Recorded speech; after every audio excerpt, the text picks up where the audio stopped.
أشهد أن لا إله إلا الله وحده لا شريك له وأشهد أن سيدنا ومولانا وحبيبنا وسندنا محمدا عبده ورسوله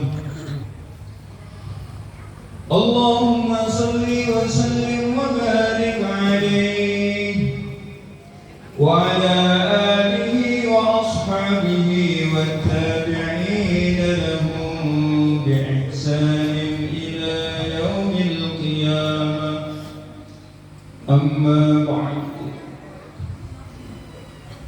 فقد قال الله تعالى في كتابه الكريم قل بفضل الله وبرحمته فبذلك فليفرحوا هو خير مما يجمعون وقال أيضا لئن شكرتم لأزيدنكم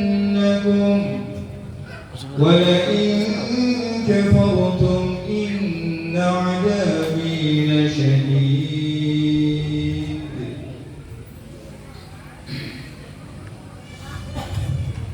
Hadirin hadirat, bapak-bapak, ibu-ibu yang saya muliakan, yang saya hormati Bapak Lurah, datang? Pak Kades, ya, Pak Kades. Pak Lurahnya belum datang? Belum datang ya, alhamdulillah.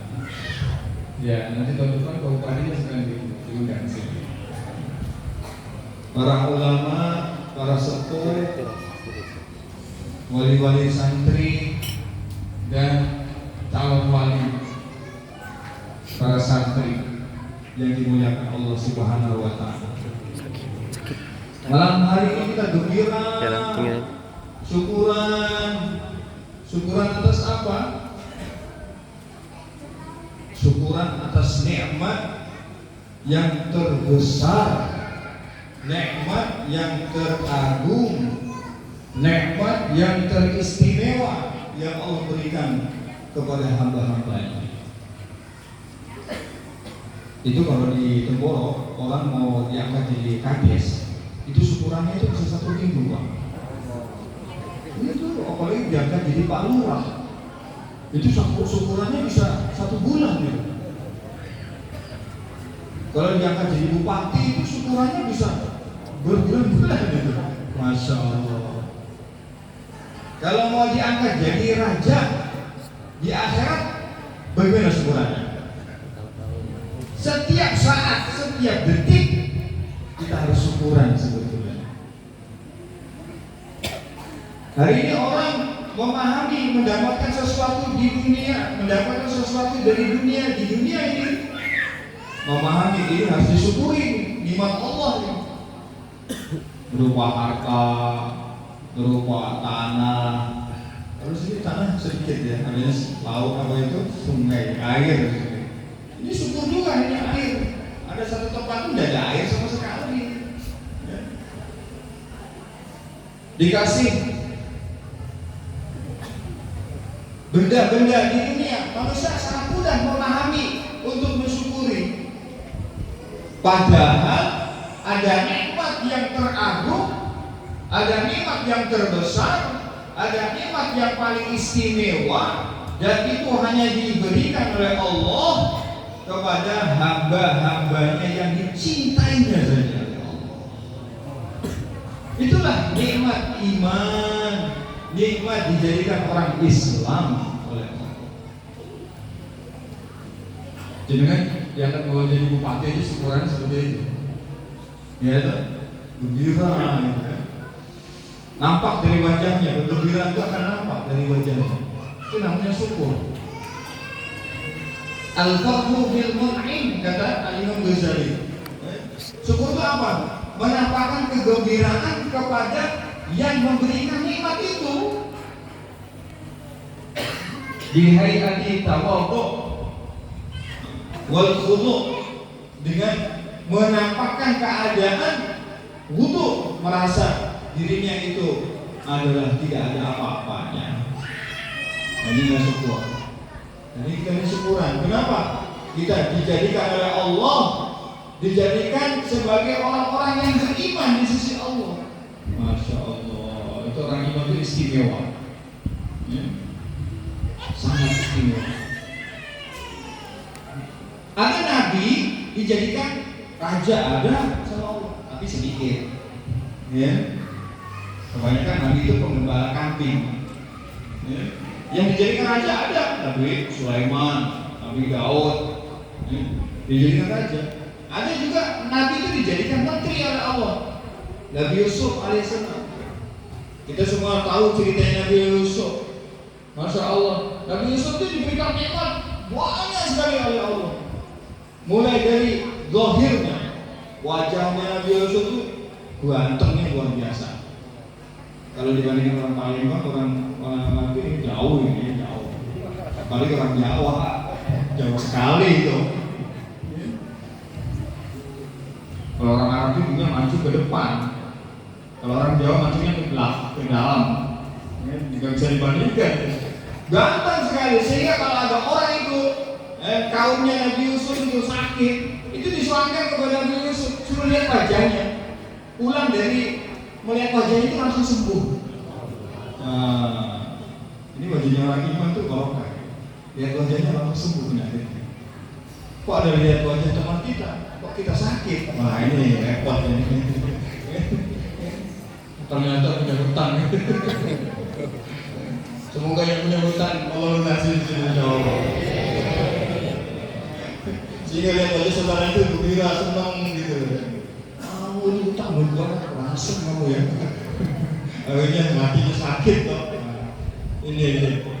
Nabi Yusuf itu begitu gantengnya sehingga orang-orang itu melihat itu, masya Allah.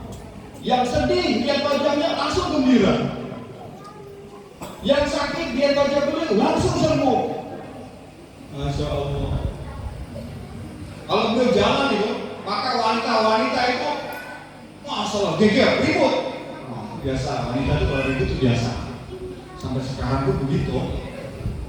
Ya, ibu-ibu, nah ini ya, jangan ribut ya di belakang.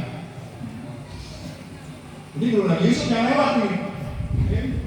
Wah, masya Allah, saking ributnya itu, hatinya bergolak. Masya Allah, melihat Nabi Yusuf itu, sampai tidak terasa tangannya dipotong-potong sendiri, dipotong-potong sendiri. Masya Allah. Tadi ibu jangan bilangin dia potong-potong tangan bapaknya ya. Hati gitu. Ya. Tadi bukan Subhan, Nabi Yusuf dikasih oleh Allah nikmat yang besar. Zahir, wajah yang ganteng, zahirnya sempurna. Para nabi itu tidak ada yang jelek. Makanya kalau orang Jawa orang nabi bohong gitu. Gak ada nabi itu jelek kayak orang Jawa gitu. Saya nggak ini ya, nggak menghina ya, cuma ngicip. Gak ada itu kok orang Jawa ngaku nabi. Itu soalnya sekarang itu banyak orang ngaku nabi. Nabi palsu itu. Dilihat wajahnya tidak masuk nominasi itu. Dia wajahnya itu tidak masuk nominasi. Tadi bukan semua tadi kasih nikmat yang besar oleh Allah.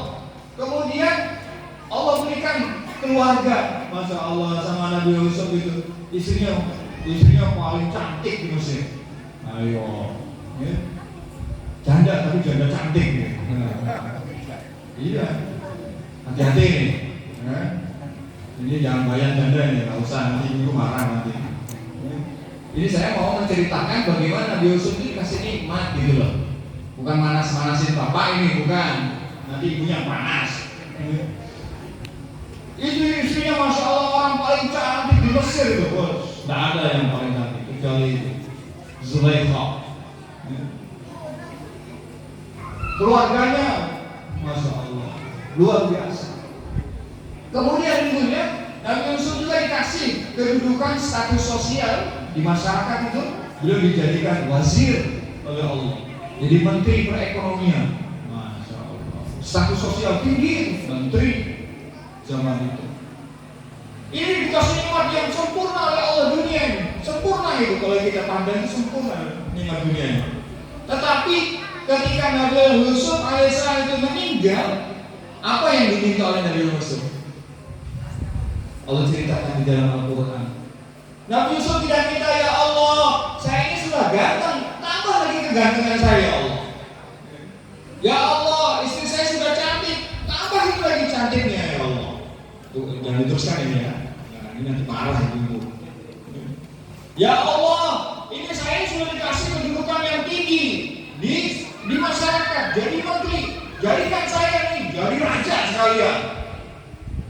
Tapi Allah ceritakan di dalam Al-Quran, apa itu? Anta waliyyi fid dunya wal akhirah, tawaffani musliman wa alhiqni bis shalihin. Masya Allah. Ini permohonan orang Nabi yang diberi nikmat yang begitu besar, dunianya dikasih nikmat yang besar, wajahnya dikasih nikmat yang besar, istrinya dikasih nikmat juga yang besar, besar semuanya. Tapi ketika beliau menghadap kepada Allah Subhanahu wa taala, yang diminta itu ada 4 perkara. Pertama, anta waliyyi fid dunya ya Allah. Ya Allah, Engkau adalah penolong saya di dunia ini. Saya dihadapkan dengan masalah-masalah di dunia ini. Telah diuji oleh Engkau dengan berbagai macam ujian. Yang bisa menolong saya dari masalah-masalah, dari ujian-ujian, hanya Engkau saja. Anta waliyyi fid dunya. Itu Nabi Yusuf. Masalahnya itu bukan dengan orang kampung, bukan. Itu masalahnya dengan keluarganya sendiri. Itu dimusuhi sama keluarganya Nabi Yusuf itu, sama kakaknya itu dimusuhi, kakaknya saudaranya itu. Kenapa? Gara-gara mimpi. Nah, ini gara-gara ngantuk, mimpi. Nah, nanti bangun tidur bisa dimusuhi. Hati-hati. Ya. Jadi kalau bayang itu berceramah jangan ngantuk. Nanti bangun tidur bisa dimusuhi tetangga di bawah. Ya. Kata ulama begitu ceritanya itu.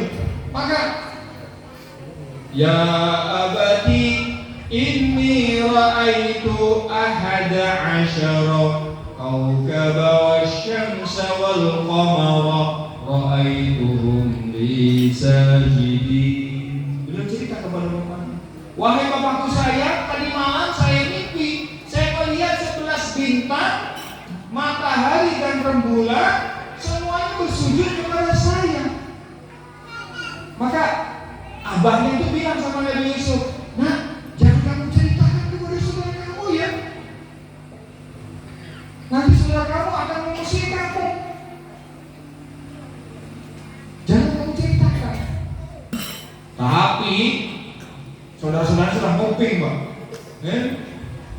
di kamar tuh nguping dia. Wah, ini Yusuf mau dapat derajat tinggi di sisi Allah. Akhirnya bapak kita lebih mencintai Yusuf lagi ini daripada kita. Gimana ini? Wah, kita nggak terima yang seperti ini. Mana usulnya? Wah, saudara-saudaranya usul, kita bunuh saja Yusuf. Masya Allah. Ini gara-gara ngantuk diancam dibunuh kan? Mimpi diancam dibunuh gitu. Maka yang lain saudaranya jangan dibunuh. Kita jauhkan dari bapak kita. Kita bawa ke hutan, lempar ke hutan, dia makan harimau itu sama serigala. Jadi bukan semua antara, maka kakaknya yang paling tua itu mengatakan, jangan kamu bunuh Yusuf. Yusuf itu masih saudara kita, darah daging kita itu, jangan kamu bunuh.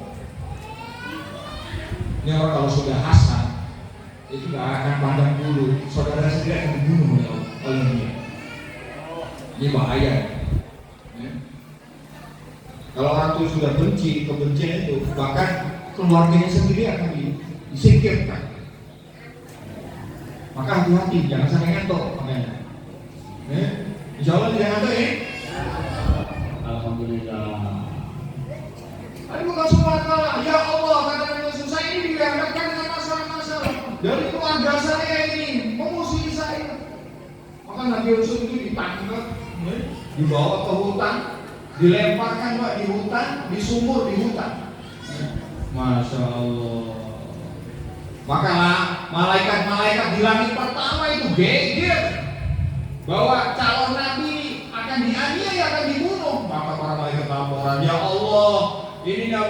Nah ini calon nabi mau dibunuh ini. Bagaimana ya Allah? Izinkan kamu menolong mereka. Oh iya, saya akan menolong kamu. Itu bawa kasur dari surga. Masya Allah. Dibawa kasur oleh malaikat. Sebelum dilemparkan itu sumur sudah disimpan kasur. Akhirnya nggak sakit kalau dilemparkan ke sumur. Masya Allah. Siapa yang nolong? Allah. Anta wali dunia ya Allah. Engkau lah zat yang hanya bisa menolong saya di dunia, engkau saja ya Allah. Sehingga Nabi Yusuf dilempar itu tidak sakit, malah tidur di sumur. Alhamdulillah. Ini orang mana apa ini namanya di sana? Banyak. Tirta kencana. Orang tirta kencana nggak perlu masuk tempat, ya. Kasih karpet merah bisa tidur itu. Alhamdulillah. Kenapa? Karena hatinya tenang. Kenapa? Dia merasa masalah-masalah yang ada, masalah-masalah yang datang, ujian yang datang itu datang dari Allah dan bisa menyelesaikan masalah hanya hubungan kepada Allah. Kita ini punya masalah banyak nggak? Siapa yang tidak punya masalah? Angkat tangan, coba. Siapa yang tanya? Ada yang tidak punya masalah? Wah, wajahnya mau bermasalah. Punya masalah wajahnya itu, termasuk saya ngomong. Tapi bukan semua antara kita ini hidup ini memang dihadapkan dengan masalah-masalah. Masalah makan, masalah minum, masalah ekonomi, masalah keluarga, masalah tetangga, masalah pondok, masalah ini. Kiai nanti masalahnya punya sendiri, kiai. Petani punya masalah sendiri. Pak Lurah, wah punya masalah. Pak Kades, apalagi itu punya masalah juga sendiri. Ini bukan semua antara. Jangan takut dengan masalah-masalah itu. Hari ini santri, wali santri punya masalah juga itu. Tadi dilaporkan, yang bayar sekian, yang nggak bayar sekian, katanya. Kan masalah tuh itu. Ya, masalah tuh. Iya, masalah itu. Ada bukan semua, jangan takut dan dimulai dengan masalah itu. Ini wali-wali santri jangan takut dengan masalah-masalah itu. Kenapa? Orang sudah dijamin sama Allah kok. Kalau kita ini punya hubungan yang baik kepada Allah, kalau kita takwa, Allah sudah janji. Wa may yattaqillaha yaj'al lahu makhraja. Kalau orang itu punya hubungan kepada Allah Subhanahu wa taala dengan takwa kepada Allah, nanti kalau ada masalah dikasih jalan keluarnya masalah itu. Kata Sayyidina Abdullah bin Abbas, untuk orang iman di dunia dihadapkan masalah-masalah.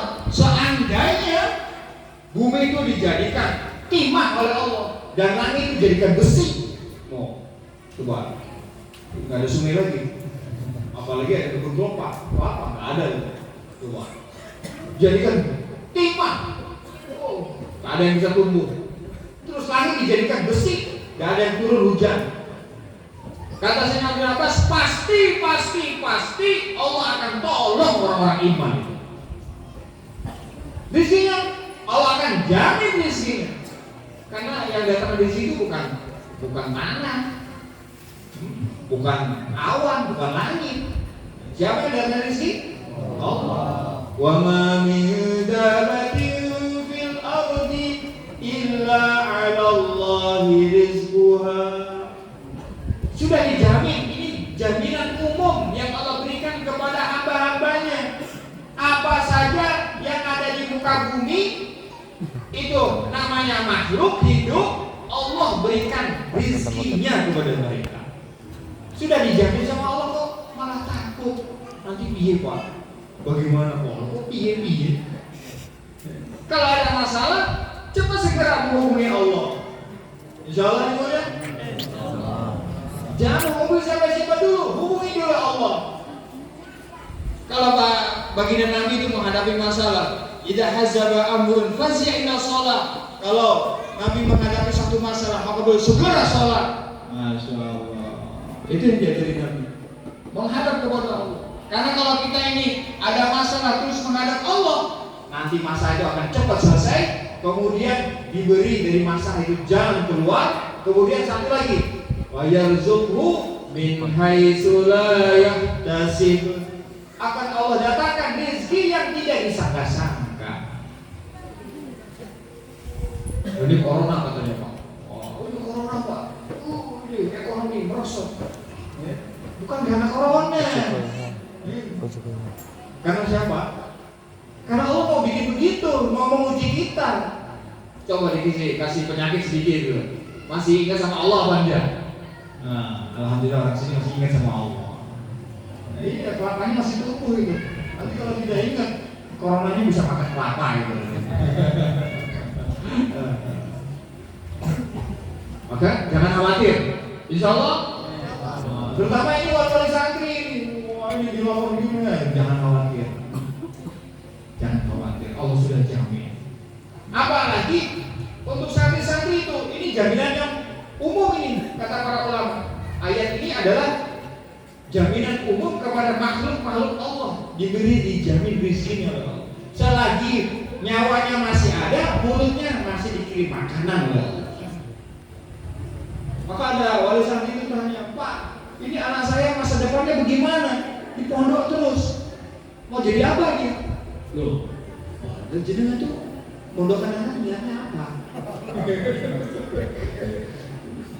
Kalau jenengan niatnya anaknya mau jadi ahli pertanian, dia salah tempat itu. Harusnya di sawah sana, di pertanian, kelapa sawit, di kelapa, apa itu kebun kelapa di sana.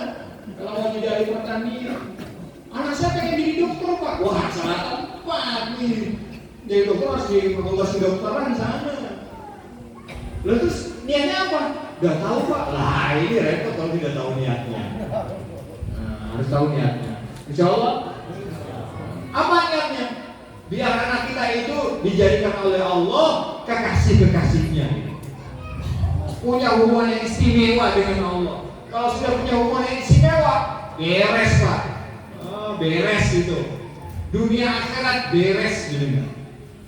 Nah, ada yang jamin. Sekarang jenengan dijamin sama Pak Kades. Pak Kades itu ada bantuan BLT dari mana dari pemerintah. Tenang Pak, ini corona tidak ada masalah, ini ada bantuan. Langsung percaya gak jenengan? Percaya dong? Yakin atau tidak? Yakin itu. Loh ini yang menjamin itu yang menciptakan Pak Kades loh. Yang kasih rezeki makhluk-makhluk Allah. Loh kok gak yakin itu bagaimana ini? Oh, ini harus pas 6 bulan. Ini harus dikeluarkan dari rumahnya itu, biar kenal sama Allah. La ilaha illallah. Bukan subhanahu wa ta'ala. Ada seorang sahabat laporan kepada Nabi, ya Rasulullah, anak saya diculik sama musuh. Ini ayat yang saya bacakan, ayat taqilah ayat yang Allah berbaca, kata para ulama ini ayat 1000 dinar. Nah, ayat 1000 dinar. Ini asbabun nuzulnya. Ada seorang sahabat diculik anaknya, maka laporan kepada Nabi, ya Rasulullah, anak saya diculik. Bacalah awal-awal quwata illa billah yang banyak. Mulai sekarang. Maka sahabat itu baca tengah malam anaknya yang diculik itu, masalah musuh-musuh yang beli itu ternyata ngantuk. Wah ini ceritanya ngantuk nih. Ngantuk tidur. Wah, terus ikatan yang mengikat tangan anaknya sahabat itu tiba-tiba dilepas malaikat. Maka si anak sahabat tadi itu telah lari dari penculikan itu. Ketika keluar dari rombongan itu, ternyata di belakang dia itu ada 1000 ekor kambing. Masya Allah. Satu riwayat 1000 ekor unta. Ya, satu kambing di Temboro yang kecil itu 1 juta. Ya. Kalau 1000 berapa itu? Berapa itu? 1 miliar. Ya, 1 miliar. Kalau unta, kemarin saya ke Mekah itu, yang beli unta paling murah harganya 36 juta. Kali 1000. Nah, itu 3M lebih lah. 3,5 M. Nah, itu maka anak sahabat itu lari ke Madinah. Ternyata di belakang 1000 unta itu ikutin itu anak sahabat. Lari sampai di Madinah. Maka kaget orang tuanya, loh, kamu sudah sampai sini? Iya Pak, alhamdulillah ini musuh-musuh itu tidur semua. Loh, saya lihat kok unta mau pada ikut saya nggak jujur itu jadi ikut saya. Ya sudah laporkan sama Nabi coba. Halang enggak ini? Maka Nabi laporan kepada Rasulullah. Ya Rasulullah, anak saya sudah kembali ya Rasulullah. Baca apa itu? La haula wala quwwata illa billah. Kalau rezekinya masih sempit, bacalah Allah. Kalau hatinya masih sumpah, bacalah haula wala quwwata illa billah. Pak, saya sudah baca la haula wala quwwata illa billah. Kok masalahnya tambah banyak? Lah, antum tuh baca la haula wala berapa? 10. Lah, masalahnya 1000, baca 10 ya enggak. Resepnya enggak kena itu. Kurang bacanya itu. 100.000 kali, 10.000 kali. Nah, baru jebol itu nanti. Nah. Insyaallah. Lah kalau orang punya hubungan kepada Allah, nanti masalah-masalah beres. Anak kita ini mau dijadikan anak-anak yang dekat dengan Allah, orang menjadi anak-anak yang soleh, soleha. Kalau anak soleh, soleha, wah sudah nanti beres.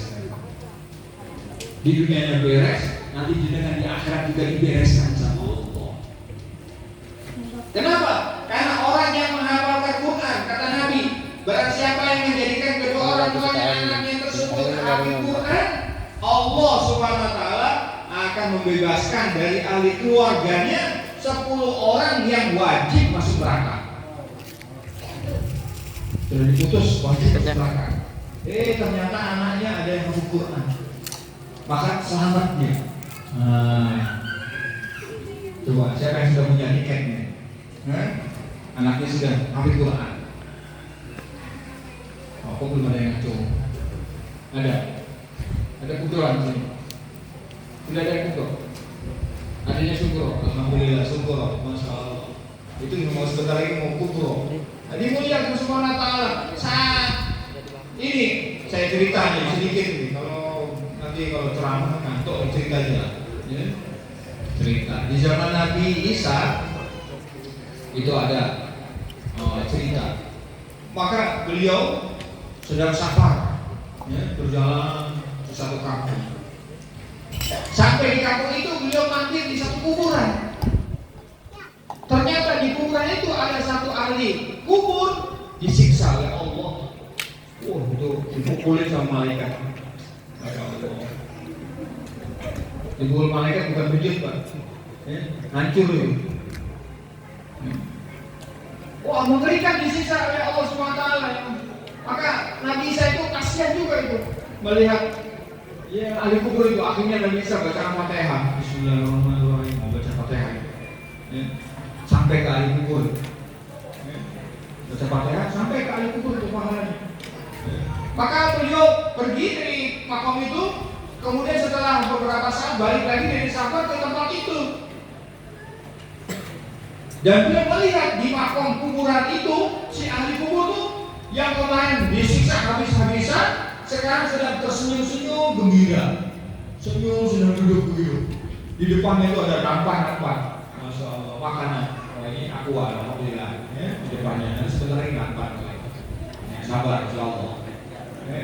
Nampan-nampan bercahaya itu nampan-nampannya. Ada gelas-gelas bercahaya itu gelas-gelasnya. Masya Allah. Maka Nabi Isa terheran-heran. Kemudian dia doa, ya Allah, ini hikmahnya apa ya Allah? Kemarin saya lewat sini, ini ahli kubur digebukin malaikat, hancur itu, sampai ngeri saya lihatnya.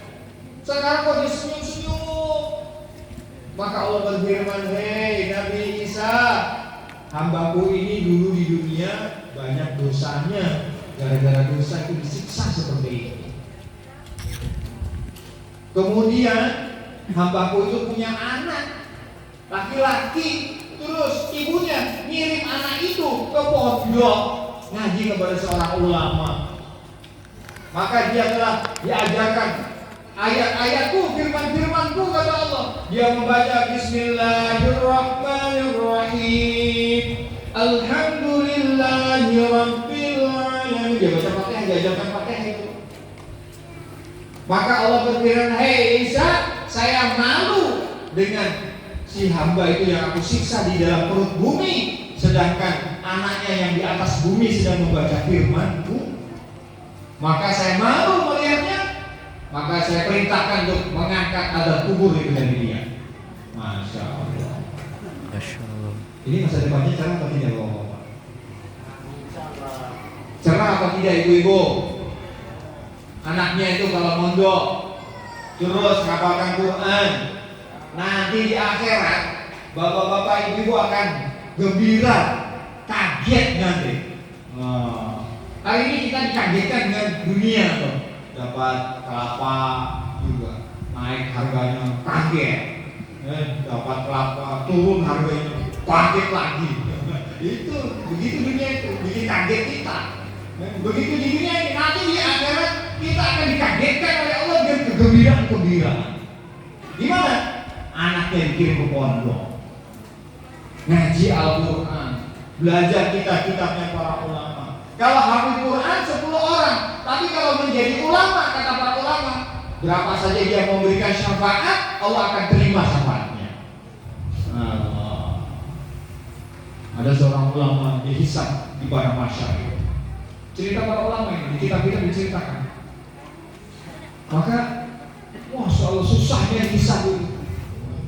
Akhirnya Allah berfirman kepada ulama tadi, hei hambaku, aku telah mengampuni gara-gara sebab ilmu kekasihku di dalam hatimu, aku telah ampuni dosa-dosamu ini sekarang. Sekarang kamu pergi sana ke surga. Maka nggak toleh kanan kiri lagi, Pak ulama tadi lari, suruh lari.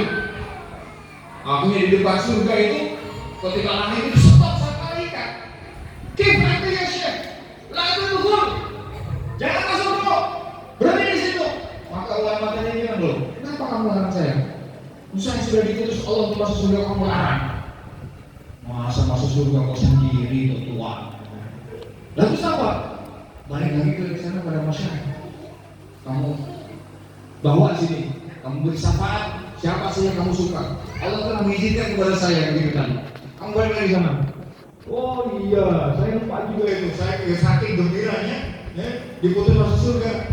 Buku catatan saya itu saya tinggal di mana pasar, lupa saya. Masya Allah, akhirnya balik lagi tadi. Balik lagi ke pasar, maka beliau cari itu santri-santrinya, mana santri saya itu. Walah kan, ngantuk lagi. Kalau di padang masa bisa ngantuk, itulah santri.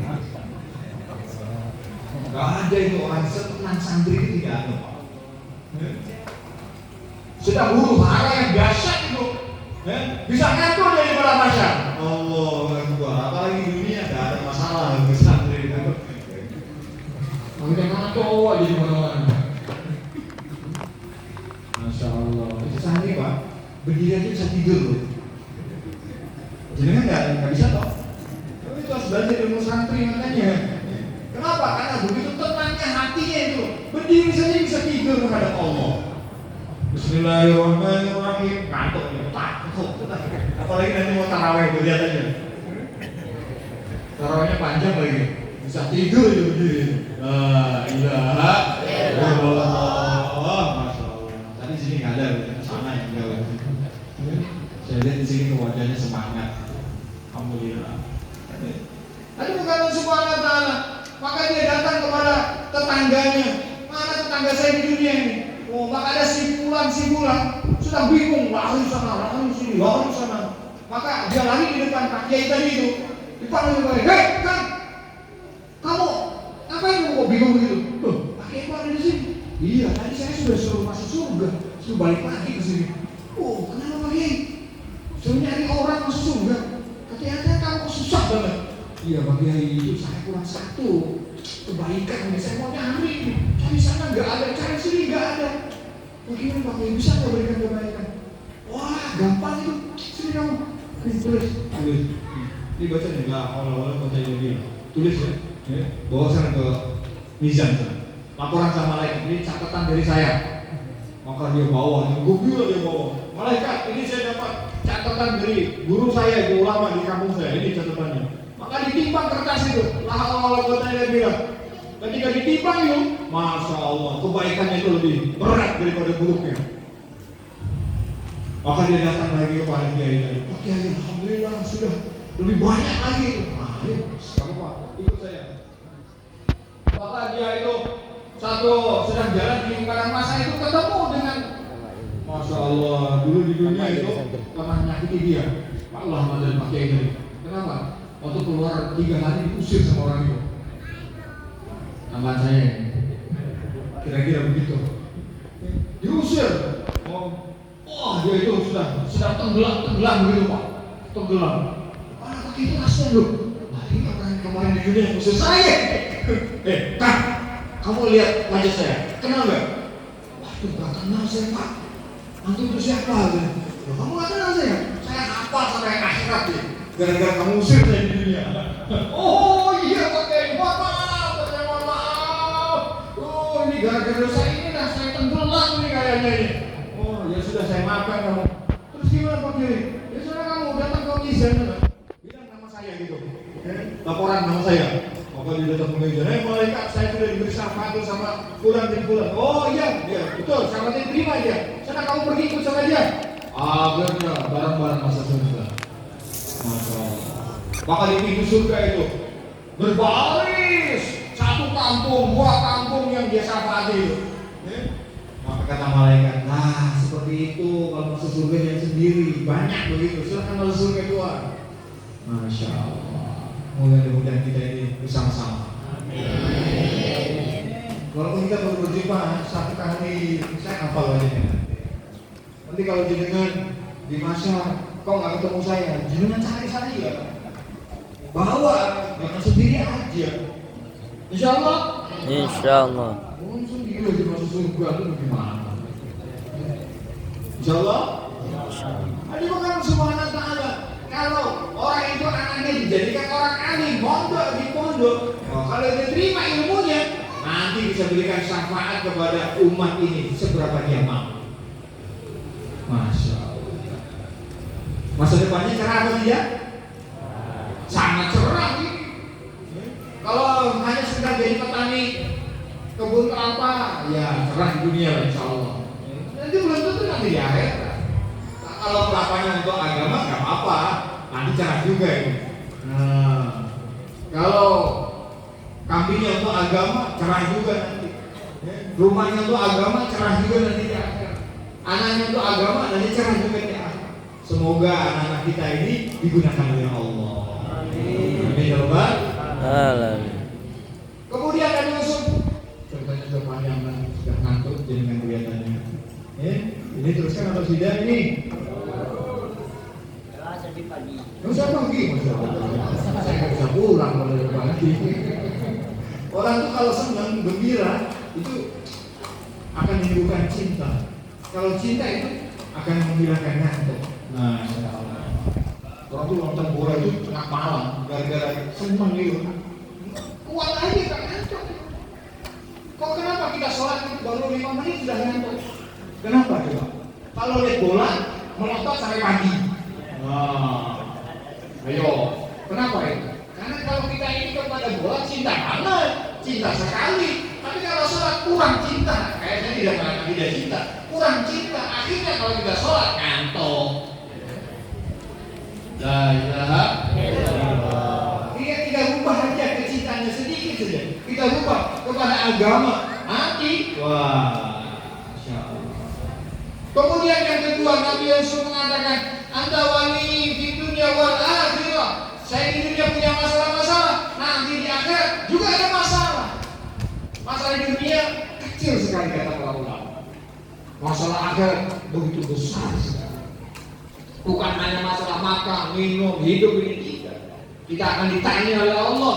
Kullukum mas'ulun an rayyati. Jadi bukan semua kita akan ditanya setiap diri kita ini.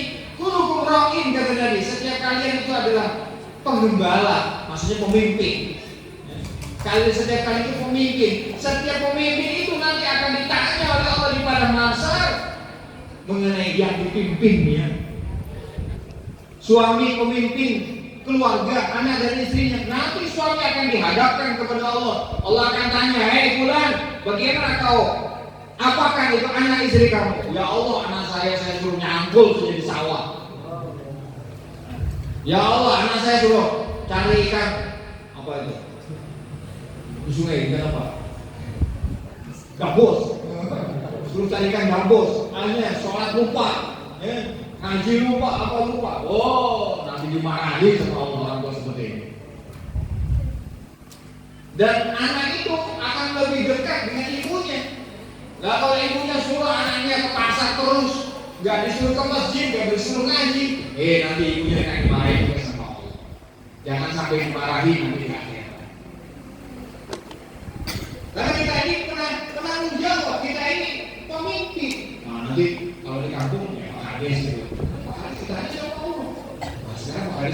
sini bersama kita. Nanti pertanyaan yang lebih ringan. Insya Allah. Pak Anies, itu masyarakat kamu apa? Saya suruh ke masjid untuk dengar pengajian. Wah, bagus. Kalau masuk ke masjid itu saya diampuni sama Allah. Maka nanti undang Pak Lurah gitu loh. Maksud saya begitu. Sekalian diundang bupati, biar ke masjid bupatinya. Desainnya biar lebih ringan lagi. Tapi bukan semata saya Allah mengatakan satu ekor kambing tergelincir di Irak itu nanti pada masa Allah akan tanya saya, hei Umar, kenapa itu kambing yang di Irak tergelincir gara-gara jalannya itu lupa. Kaget ini nanti Pak Umar. Dia sekalian kaget. Kalau di sini jalannya nggak perlu diaspal, air. Selamat beliau. Nah, nanti airnya kalau banyak sampah, nanti ditanya juga sama Allah itu. Kenapa airnya kalau banyak sampah? Kalau itu ditanamnya Pak. Tapi bukan semata. Jadi kita akan ditanya oleh Allah. Masalah ini besar lagi di akhirat. Apa sih yang ditanya oleh Allah? Tapi bukan semata. Maka yang bisa nolong kita di akhirat siapa? Hanya Allah Subhanahu wa ta'ala di dunia wal akhirah, kata Nabi Yusuf. Tawaffani muslimah. Kemudian beliau minta kepada Allah, ya Allah, matikan saya dalam keadaan Islam. Bukan matikan saya jadi raja, matikan saya jadi menteri, matikan saya jadi Pak Lurah, matikan saya jadi Pak Kades. Tapi ya Allah, matikan saya dalam Islam ya. Karena orang tuh kalau dia mati dalam keadaan Islam, kalau dia jadi raja, nanti di akhirat diteruskan jadi raja. Kalau jadi rakyat, bagaimana? Terusin jadi rakyat? Oh enggak, jeleknya jadi raja. Itu bedanya di akhirat. Tapi syaratnya mati dalam keadaan iman, dalam keadaan Islam. Ini Nabi Yusuf ditanya begitu. Kita pernah minta, ya Allah matikan saya. Enggak, ya Allah ini pangkatnya kurang gede, duitnya kurang gede, ya Allah rezeki kurang banyak ini. Karena kita memandang perkara itu lebih besar. Kita belum paham bagaimana keagungan iman dalam hati itu. Kalau kita diberi paham, kita selamat di dunia akhirat. Insya Allah ini boleh. Maka setiap pagi sore kita itu ucapkan raditu billahi robba wa bil islami dina wa bi muhammadin nabiyya wa rasulah. Kata Nabi dalam satu riwayat, kalau orang itu pagi sore membaca ini, Allah akan memuaskan dia nanti di akhirat. Maksudnya apa? Dia akan selamat nanti di akhirat. Puas Allah sebagai Tuhannya. Bukan Tuhannya itu sawah, bukan Tuhannya itu kelapa. Itu jadi Tuhan kecil nanti. Jangan sampai. Kenapa? Kalau yang kita ingat itu adalah Allah, kemudian kita pergi ke sawah, nah itu sawahnya jadi ibadah. Kalau kita yang ingat pertama adalah Allah, kemudian kita pergi ke pasar, jual beli di pasar, nanti di pasar itu jadi wali. Seperti para sahabat, ada di pasar malah jadi wali para sahabat. Kenapa? Sukuhum kamu sholatihim, kata Sayyidina. Pasarnya sahabat itu seperti musolahnya, tempat sholat mereka. Kenapa? Di pasar amalannya sama dengan di masjid. Ini dia. Insya Allah. Maka nanti sungainya jadikan seperti masjid. Pasarnya jadikan seperti masjid. Kampungnya jadikan seperti masjid. Sehingga nanti barokah datang ke kampung kita. Amin ya Rabbal. Nah ini hadirukan semua ta'ala. Ini ada pondok di kampung kita ini. Ini tandanya kebaikan-kebaikan Allah mau kirim ke kampung kita. Iya, itu 24 jam mereka itu santri beramal loh Pak. Ngantuknya saya itu amalan. Itu, coba, itu santri kalau tidur ada kok kebaca itu nggak makan aja. Sedang amal nih, tidurnya sedang amal. Belajarnya, melototannya itu bingung. Iya. Ini di kampung kita ini loh, Ada santri amalannya 24 jam di kampung kita ini. Nanti jam berapa istighosah? Jam 4. Jam setengah 4. Oh jam 3 mau aku ya. Oh bagus. Jam 4. Kepagian jam 4 itu. Kalau itu kesalahan ke kepagian kurang setengah 4 gitu. Ya akhir malam. Lah itu mereka istighosah ya ayo ya qayyum ya ayo ya qayyum ya kafi ya wali. Istighosah. Minta kepada Allah. Coba jenengan jangan setengah 4 ngapain? Sudah? Tahajud ya? Alhamdulillah. Jangan berusaha angkat Pak. Sudah tahajud. Nonton bola. Tahajud dulu terus nonton bola. Tapi bukan subhanallah. Maka kalau di kampung kita ini kita pikirkan bagaimana kampung itu hidup dengan amalan agama, nanti kampung kita ini akan dijadikan barokah. Insyaallah. Silakan. Tadi bukan subhanahu wa ta'ala. Ini permohonan yang penting dari setiap orang iman. Bagaimana itu minta nanti dalam keadaan iman. Karena kalau kita iman di dalam keadaan iman, dunianya barokah, akhiratnya jadi barokah. Kalau kita hidup dengan iman di dunia ini, masya Allah, barokahnya iman itu. Walaupun ngantukan seperti dunia itu, santri ngantukan, itu matahari masih terbit di timur. Coba. Gara-gara barokahnya orang iman, yang bangkongan dari orang Banten itu orang bangkongan, habis itu tidur, itu bangkong namanya. Itu masih ikan gabus masih muncul itu di sungai. Gara-gara orang iman barokahnya, walaupun kelihatan tidak punya apa-apa orang iman itu, masya Allah, oksigen udara itu masih dikirim sama Allah ke bumi. La taqumu sa'ah kata Nabi. La taqumu sa'ah hatta la yuqala fil ardi Allah tidak akan terjadi hari kiamat, tidak akan terjadi hari kiamat selagi masih ada orang yang zikir kepada Allah. Siapa yang zikir? Orang iman. Ini berkahnya orang iman. Masya Allah. Berkahnya orang iman. Ada di pinggir-pinggir sungai itu, Allah masih tumbuhkan itu kelapa itu. Nah, coba kalau sudah nggak ada orang iman, nggak ada kelapa itu, malah airnya tumpah kemana-mana. Tapi bukan semata, maka ini permohonan kita kepada Allah. Mohon setiap saat jadikan menjadi orang iman, mati dalam keadaan iman. Kemudian beliau mengatakan wa alhiqni bis-shalihin. Ya Allah, kalau saya nanti Engkau panggil menghadap kepada Engkau nanti di akhirat, kumpulkan saya dengan orang-orang soleh. Masya Allah. Bukan ya Allah, saya menteri, nanti di akhirat kumpulkan dengan para menteri ya. Bila perlu kumpulkan dengan raja aja hidupnya. Tidak, tapi Nabi Yusuf itu mengatakan wa alhiqni bis-shalihin. Ya Allah, pertemukanlah, kumpulkanlah sekarang saya ini dengan orang-orang soleh nanti di akhirat.